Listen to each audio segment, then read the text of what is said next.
Okay, so for this problem, we're going to be graphing the rational function of 1 over x minus 6 and then minus 2. So the parent function for this is 1 over x. This one is this one has the transformations of 2 or down 2 because of the negative 2, and then to the right 6 or right 6 because of this negative 6. So if you were to graph it, it would look like this. And so the parent function over this would be the parent function right here. So if you did right 6 and down 2, this is what it would look like.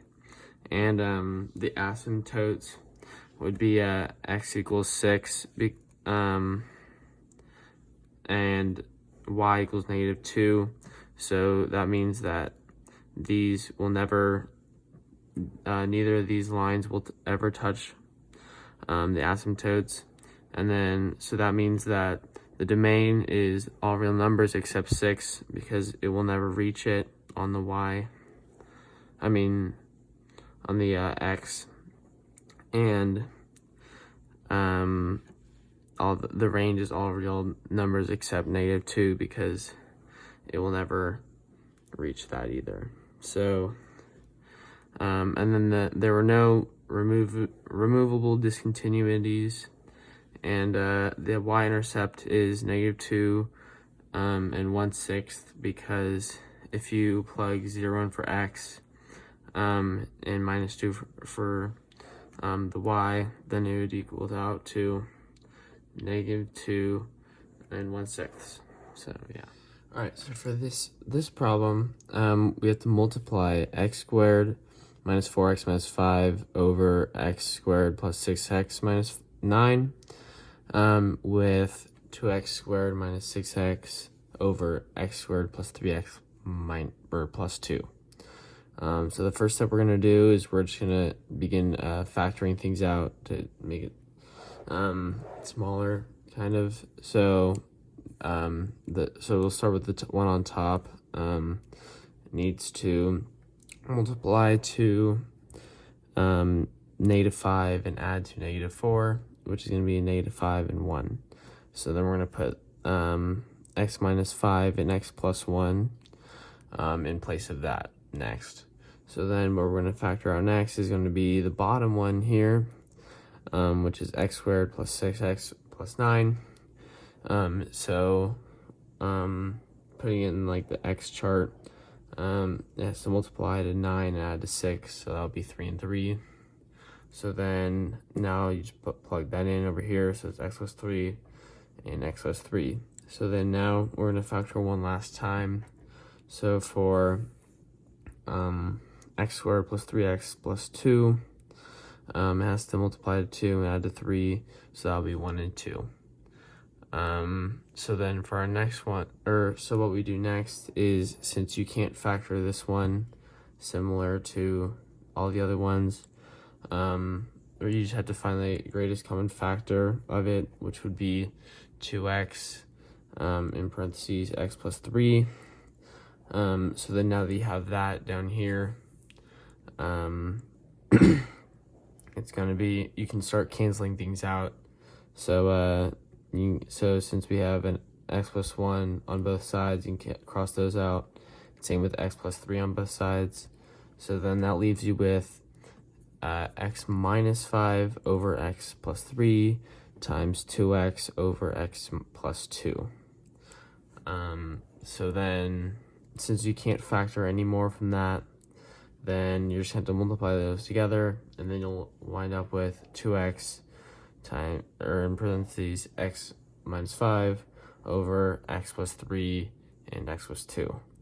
And then we have one more step, which is to find out what x isn't. So what you have to do is, since it can't be 0, since the denominator can be 0, you have to look and you'd see if x was negative 3, that would equal it to be 0, so it can't be negative 3. It can't be negative 1, because then that would make it 0 again. Or it also can't be -2, because that would also make it 0. So those are the 3 that x cannot equal. Yeah, so your final answer will be 2x in parentheses x minus 5 over x plus 3 times x plus 2. Okay, so for this second problem, what you're going to have to do, or this problem is 2 times x plus 7 over x plus 4 minus 2 is equal to 2x plus 20 over 2x plus 8. The first thing we have to do is find the LCD, which is just the denominators on both sides multiplied each other. So x plus 4 times 2x plus 8. So then you're going to write it out. So that would be, you take that, you multiply it. So we'll start off with this side. And then if you distribute for up here, that would get 2x plus 14 over 4, or x plus 4. So then you can cancel out both the x plus 4s. And then if you multiply these, you'd be left with 4x squared plus 44x plus 112 minus 2, which is 110. And then we're gonna have to do it for the other side too, so you do 2x plus 20 over 2x plus 8 times 2x plus 8 times x plus 4. So you can cross out 2x plus 8 on both sides, which is going to leave you with 2x squared plus 28 plus 80, or that should be 28x plus 80. And then yeah, so then you set those equal to each other, which would be 4x squared plus 44x plus 110 is equal to 22x squared plus 28x plus 80. So then what you're going to do here is you're going to, since you want to get 0 on one side, because you're trying to solve for x, what you're going to do is you're just going to subtract this side from this side. So 4x squared minus 2x squared is 2x squared. 44x minus 28x is 16x. And then I just did an extra step for this. So 110 minus 80 is 30. So then it's going to be 2x. Should be 2x squared plus 16x plus 30 is 0. So we're going to factor this out. So 6 and 10 multiply to 16, add to 16. So you're going to put 6 or x plus 10 over 2 times x plus 6 over here. But since there is that 2 in front of the equation, you're going to have to divide both sides by 2.